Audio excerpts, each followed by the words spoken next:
OTEP, les fous amoureux de l'esclavage et de la colonisation sont en ce moment en train de fêter la sortie des nouvelles coupures de billets de banque du franc CFA, colonie française d'Afrique.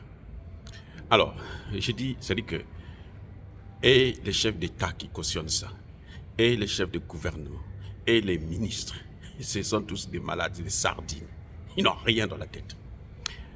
Après ce que venait de dire le président Paul Biya à Washington, il a cassé la baraque.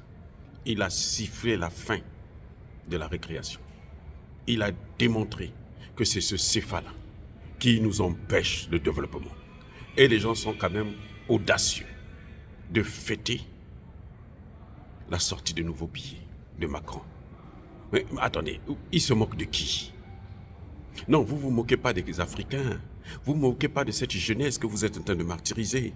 Vous vous moquez de vous-même parce que vous êtes ridicule. Même vos enfants qui veulent vous remplacer là ne sont pas capables de vous dire que non mais papa, c'est pas comme ça. Ou grand-père, échangez un peu. La génération d'aujourd'hui là ne veut plus être colonisée. Ils sont décomplexés.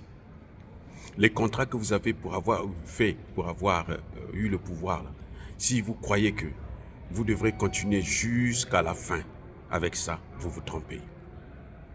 Le CFA là, c'est la cause de notre misère. Les endettements, le FMI, c'est la cause de notre pauvreté. C'est avec l'argent du CFA que la France finance le terrorisme en Afrique. Je répète, c'est avec les billets du CFA, là, les nouveaux billets. Là.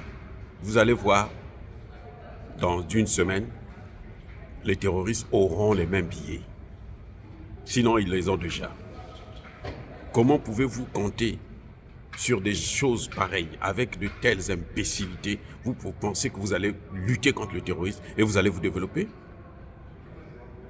De pauvres flatteurs, chaque fois qu'ils vont à l'étranger, que ce soit en France, que ce soit aux États-Unis, que ce soit partout, ils ne font que tendre la main, alors que ce sont eux qui ont la force, ils ont les matières premières. L'Afrique a plus de la moitié des matières premières stratégiques du monde. Mais l'Afrique ne peut pas jouir de ces matières premières, enrichir ces matières premières, si elle n'a pas un marché commun. Et un marché commun suppose une monnaie commune africaine, qui n'est pas fabriquée par l'étranger. On ne se développe pas avec la monnaie faite par l'autre. On nous fait croire que non, il n'y aura plus de contrefaçon avec ces billets de banque, mais que pauvre imbécile, vous ne savez pas que tous les billets du monde là sont sujets à la contrefaçon. Tout, même le dollar. Il y a des gens qui fabriquent le faux dollar. On vous a dit qu'on ne fabrique pas le faux dollar? Vous avez déjà vu une monnaie qui n'est pas falsifiable? Mais attendez, mais pourquoi vous n'êtes pas... Je ne sais pas, parmi vous là, écoutez-moi, parmi ces gens qui font ça, il y en a qui sont des docteurs, en économie même.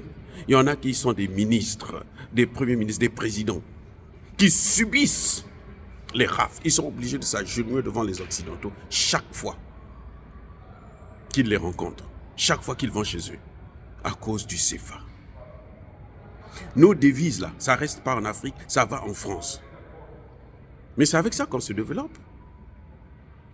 Nous avons besoin d'une nouvelle monnaie. Le président Biya, pour la première fois, je ne sais pas si quelle mouche l'a piqué, mais en tout cas, il l'a dit, il l'a fait savoir aux yeux du monde entier, parce qu'il était aux États-Unis, la plus grande puissance mondiale. Et il a parlé, sans mâcher ses mots. Il a été clair et net.